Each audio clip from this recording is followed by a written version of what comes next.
Hello guys, today we are going to implement a dark theme in our application.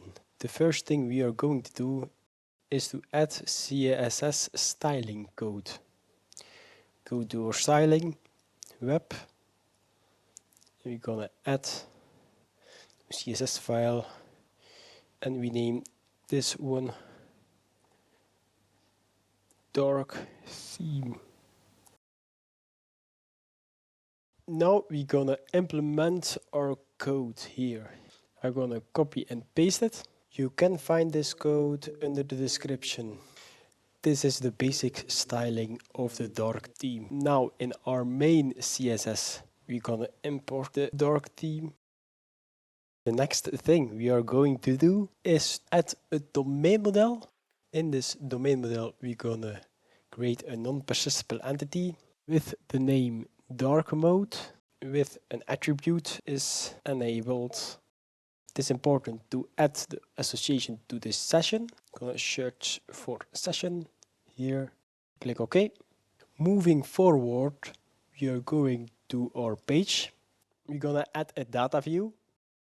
In this data view, we call a microflow. We are going to create a new microflow. I'm gonna show it. I quickly made the microflow. What I did is retrieve a list by association. I get the dark mode list back. Then I check if the dark mode list contains any item. If it is true, I am going to get the top object of the list. If it falls, we're gonna create a dark mode object and I'm gonna connect the object to the current session here. Now we are going to style the page. We are going to add a layout grid with 5 columns. Then I take a switch, drag and drop it here. I'm gonna open it with attribute is enabled. I'll click OK. Then back to our toolbox, drag and drop a button, leave the caption empty, select an icon, for example sun. We are going to add another button. This icon, for example moon. Now we are going to add a on-change nanoflow to the switch. We are going to do it here.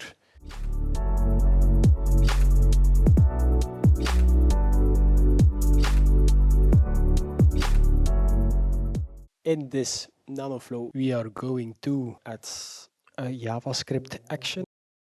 Yes. Dark mode.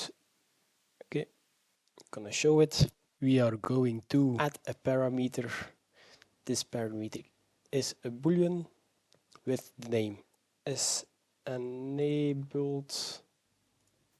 Okay, we are going to copy and paste code. As you can see, we have one error. We click on the error. That's a mapping issue. Just click on the action and we click OK. Our input is dark mode / enabled. Okay.